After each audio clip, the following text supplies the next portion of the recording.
Bienvenue sur Horizon Historique sur YouTube, la chaîne qui fait revivre les personnages les plus marquants de l'histoire en moins de 5 minutes.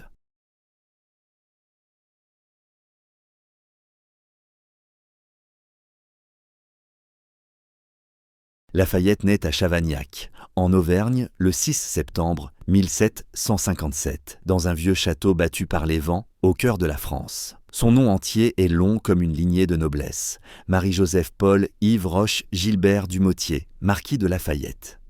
Dès l'enfance, le destin semble vouloir le forger dans l'épreuve. Son père meurt au combat lorsqu'il n'a que 2 ans, tué à la bataille de Minden en servant le roi. Sa mère et son grand-père disparaissent aussi peu après, et c'est orphelin qu'il entre dans le monde, riche d'un nom illustre mais pauvre en tendresse.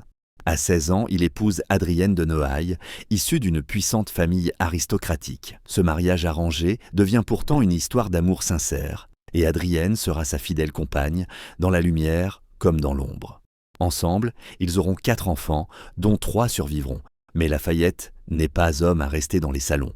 À 19 ans, animé par un feu intérieur que rien ne semble pouvoir apaiser, il entend parler d'une guerre lointaine, de colons américains qui se révoltent contre le roi d'Angleterre pour conquérir leur liberté. Sans l'aval du roi de France, il vend des biens, affrète un navire et s'embarque pour l'Amérique. Là-bas, il devient l'ami du général George Washington, qu'il admirera toute sa vie comme un père spirituel. Il combat vaillamment dans les rangs de l'armée américaine, est blessé à Brandywine et gagne l'estime des soldats et du peuple. L'enfant de l'aristocratie devient un héros de la liberté, un trait d'union entre 2 mondes. Quand il revient en France, en 1779, c'est un jeune homme transformé, inspiré par les idéaux de justice et de démocratie. Il contribue alors activement à convaincre la France d'aider les insurgés américains, ce qui jouera un rôle décisif dans la victoire contre les Britanniques. Grâce à lui, l'Amérique devient libre. Grâce à lui, la France commence à rêver de liberté. Mais le rêve américain nourrit en lui une exigence.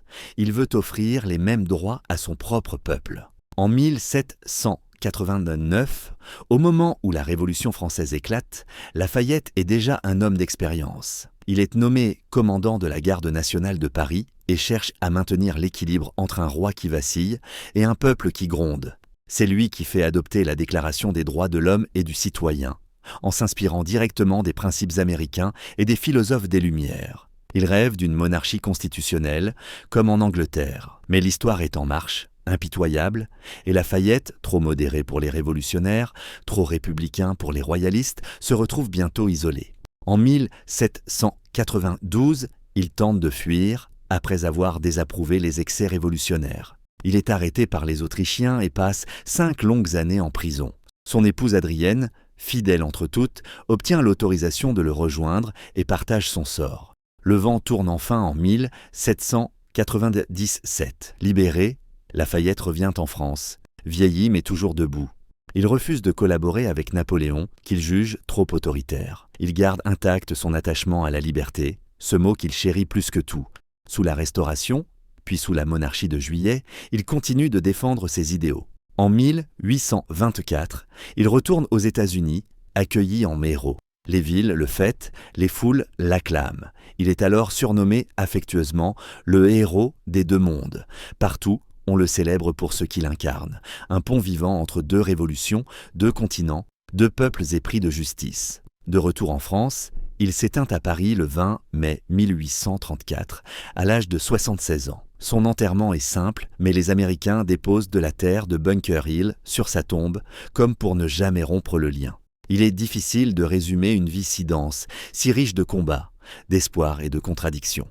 Ce que l'on retient de Lafayette, c'est un amour indéfectible pour la liberté. Il a cru qu'elle pouvait unir les peuples, qu'elle était la lumière qui éclaire le chemin même dans les temps les plus sombres. Il a échoué parfois, il a été trahi, oublié, incompris, mais il est toujours revenu fidèle à lui-même.